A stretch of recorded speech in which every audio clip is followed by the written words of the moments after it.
काल रात्रीपासून अथांग अचानक खोकलू लागला आणि त्याला रात्रीची झोप सुद्धा नाही, एवढा खोकला कंटिन्यू खोकलतोय बघा. तर आजारी असल्या कारणाने अथांग चिडचिडही करतोय, पण स्वरा दीदी बघा त्याला किती छान खेळवते इथे.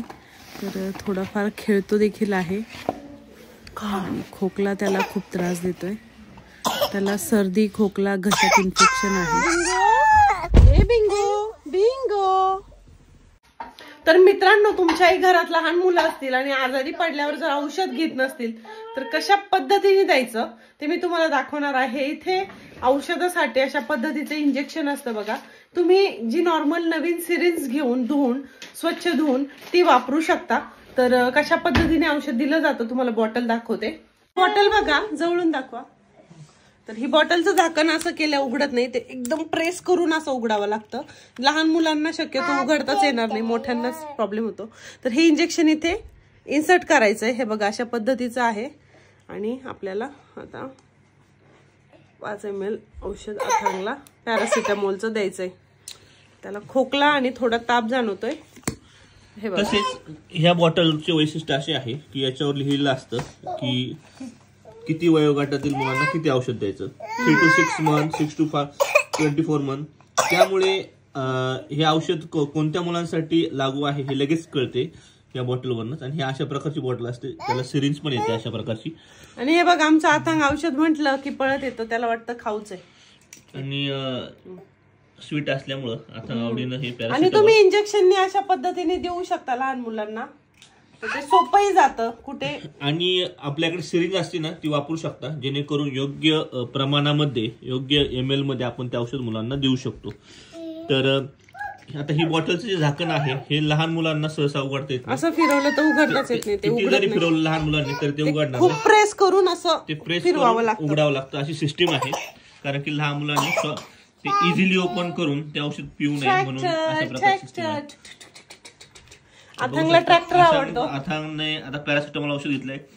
शक्यतो इथे अँटीबायोटिक नसतातच, त्याच्यामुळे आता आम्हाला पॅरासिटामॉलवरच त्याचा आजार कंट्रोल करणं गरजेचं आहे. तर मित्रांनो, हा पूर्ण व्हिडिओ तुम्हाला इन्फॉर्मेटिव्ह वाटला असेल तर नक्कीच तुमच्या फ्रेंड्स आणि फॅमिली सोबत शेअर करा. ज्यांना लहान मुलं असतील त्यांच्या सोबत देखील शेअर करा. इंजेक्शननी अगदी सोप्या पद्धतीने आपण बाळांना औषध देऊ शकतो.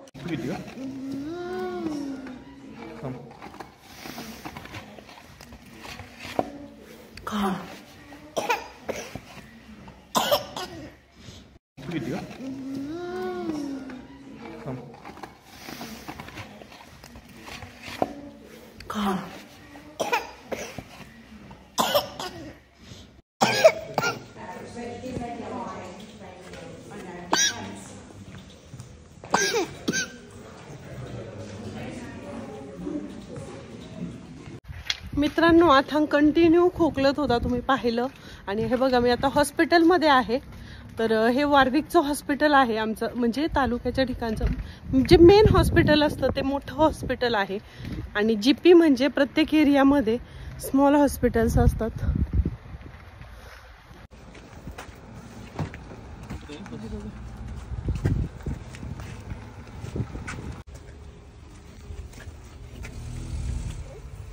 अथांग, नो नो नो नो खूप राडा घेऊन जावा लागतं मित्रांनो. बघा, मला बसवलंय. हॉस्पिटल असं आहे बघा, हे हॉस्पिटल आहे ॲक्सिडेंट अँड इमर्जन्सी. तर इकडे ॲम्ब्युलन्स असतात. इथे मी बऱ्याचदा आलेली आहे. पार्किंग एरिया आहे, भरपूर मोठं हॉस्पिटल आहे. चल, मी मागे बसते कारण आपला अथांग बेबी. ओ नाही नाही नाही,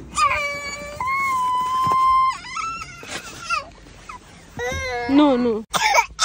बिंगो, ए बिंगो बिंगो बिंगो बिंगो, छान छान बिंगो. आता काय झालं माहिती का मित्रांनो, आपल्या अथांग बेबीला झोप आली, त्याच्यामुळे तो जास्त चिडचिड करायला लागला. तर मम पितो का?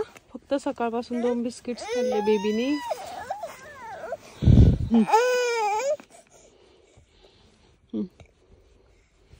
खूप आजारी आहे आमच्या बाल. त्याचा जो होट आहे ना, हा तो बघा कसा झालाय, म्हणजे त्याला काल खूप लाल पुरळ आलेली होती होटाला आणि होट थोडा सुजलेला पण आहे. आणि डॉक्टर म्हटले फक्त याला असं व्हायरल इन्फेक्शन सारखं झालेलं आहे, टेन्शन घेण्यासारखं काही नाही. त्याला कप असल्यामुळं कंटिन्युअस खोकला येतोय. आणि आम्ही ना इथे त्याला म्हणजे वॉमिटिंग होतात ना त्याची औषधं पण आणले होते दाखवायला. तर प्रत्येक वेळेस दवाखान्यात जाताना औषधं घेऊनच जायला पाहिजे, डॉक्टरांना दाखवायला पाहिजे आपण काय दिलं, काय कंटेंट दिलं. हे बघा असं वॉमिटिंगचा बाउल मिळतो इथे. तर हा पुठ्ठ्याचा आहे, आपल्याकडे कसं मेटलचं देतात तसं इथे असं पुठ्ठ्याचा यूज अँड थ्रो आपण वापरून फेकून देऊ शकतो अशा पद्धतीचा. असा बनवायला पाहिजे, हो की नाही. तर मित्रांनो, कितीही मूल आपलं आजारी असलं तरी आपण त्याला मांडीवर घेऊन नाही बसू शकत, आपल्याला असं कार सीट मध्येच ठेवायचंय. मग आता थांग बऱ्यापैकी झोपलाय, त्याच्या झोपायचाच टाइम आहे. आणि तो चेकही करू देत नव्हता डॉक्टरला, निग्रो डॉक्टर होती, आफ्रिका वगैरे तिकडची असेल. आम्ही निघालो मित्रांनो, घरी आलेला आहोत. हे बघा बॅग घेते, केळी फळं वगैरे सगळं घेऊन निघाले होते. म्हटलं ऍडमिट जर केलं, त्याची तब्येत मला खरंच खूप खराब वाटत होती. सामान घेऊन जाते घरामध्ये, इथला वाटत. सरक सरक सरक सरक ना बाजूला ना. Date of birth is 27 November 2021. Home address is CV31 2TH 4 Cobham Green.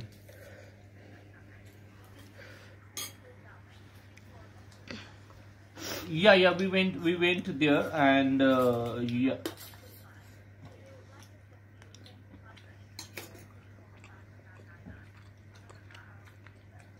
Yeah. Okay, yeah. In case any emergency, I will call 999. Okay, thanks a lot. Thank you. Bye. Doctor Digambar, ॲम्ब्युलन्सची रिक्वेस्ट होती. अच्छा. तर मित्रांनो, सकाळी आम्ही खूप phone केले, डॉक्टरांशी संपर्क साधला. तर दिगंबर काय सांगितलं डॉक्टरांनी? डॉक्टरांनी सांगितलं की ॲम्ब्युलन्स सर्व्हिसेसचा फोन होता आणि त्याआधीच आम्हाला त्यांनी आज सुट्टी असल्यामुळे आउट पेशंट बोललं होतं. तर तिथे आम्ही घेऊन गेलो चांगला, त्यांनी तपासलं आणि त्यांनी म्हणे की व्हायरल खोकला आहे त्याला, तर काही नाही, तुम्ही पॅरासिटामॉल द्या ताप आला तर, आणि त्याला लिंबू पाणी द्या म्हणे, लिंबू हनी वॉटर, होम रेमेडी वापर म्हणजे घरगुती उपाय करा, नैसर्गिक घरगुती उपाय करायला त्यांनी आम्हाला सांगितलं. लिंबू पाणी द्या, अँटीबायोटिक हनी द्या, अँटीबायोटिक आता देण्याची गरज नाहीये म्हणे ह्या सिच्युएशनला. जेव्हा तुम्हाला वाटेल तेव्हा तुम्ही पुन्हा कॉल करा म्हणे आम्हाला, आणि फारच इमर्जन्सी असेल, अनकॉन्शियस असेल तर ॲम्ब्युलन्स सर्व्हिसेसला कॉल करा. आणि आता ॲम्ब्युलन्स सर्व्हिसेसचा कॉल आला होता. याची सिच्युएशन तशी अनकॉन्शियस सारखीच होती, कंटिन्यू जास्त खोकत होता, आता खोकत नाहीये. तर ॲम्ब्युलन्स सर्व्हिसेसचा कॉल आला होता की ते विचारत होते की तुम्हाला, त्यात तो म्हणे की आमच्याकडे कॉल रजिस्टर झाला आणि तर रिक्वेस्ट क्लोज करायची आहे म्हणून त्यांनी कॉल केला होता. पण येथील ॲम्ब्युलन्स सर्व्हिस फारच इमर्जन्सी असेल तरच येतात ते, नाहीतर आता एवढी काही फोन करावे लागतात, 2 फोनमध्ये येतात ते. आणि पण आता सध्या एवढं इमर्जन्सी नाहीये, त्याच्यामुळे ते काय, आणि सर्व्हिस फ्री असल्यामुळे बरेच जण काय करतात. सांगितलं पण होतं ना मी येऊ शकतो माझ्या कार, मी त्यांना सांगितलं पण होतं मी माझ्या कारने येऊ शकतो. आणि बरेचदा काय होतं की सर्व्हिस फ्री असल्यामुळे लोक विनाकारण बोलवतात, गरज नसताना बोलतात. अशा गोष्टी भरपूर होतात, इथे देखील होतात. लोक विनाकारण बोलवतात, थोडा जरी खोकला असेल काही असेल तर फार सिरियस आहे असं सांगतात आणि ॲम्ब्युलन्स येते. तर ह्या फ्री सर्व्हिसचा गैरफायदा घेतला जातो. त्याच्यामुळे त्यांना ते काय होतात, ते थोडं स्टडी करतात, कॉल करतात आणि बघतात की खरं इमर्जन्सी आहे का. तर आता त्याला त्यांनी अँटीबायोटिक दिलेली नाहीये, ते म्हणे ऑब्झर्वेशन करा आणि बघा म्हणे काय होतं, 1-2 दिवसात तो क्लिअर होईल. आणि त्यांनी काही अँटीबायोटिक काहीच नाही दिले, फक्त पॅरासिटामॉल घ्यायला सांगितली. आणि आपल्याकडे जर असो तर लगेच त्याला अँटीबायोटिक दिली असती, डोस चालू झाले असते त्याचे. पण त्यांनी म्हणे की तुम्ही आता त्याचा खोकला कमी झाला, आम्ही काहीच दिलं. अँटीबायोटिक म्हणजे इथं विषच आहे. अँटीबायोटिक येथील लोक अँटीबायोटिकला विष समजतात, कारण त्याच्यामुळे माणसाची इम्युनिटी पॉवर कमी होते. म्हणजे पुढच्या वेळेस जर त्याला खोकला आला तर त्याची बॉडी त्याच्यावर रिॲक्ट होणार नाही आणि तो परत रिकवर व्हायला डिले होईल. त्यामुळं ते अँटीबायोटिक सहसा प्रेफर करत नाहीत.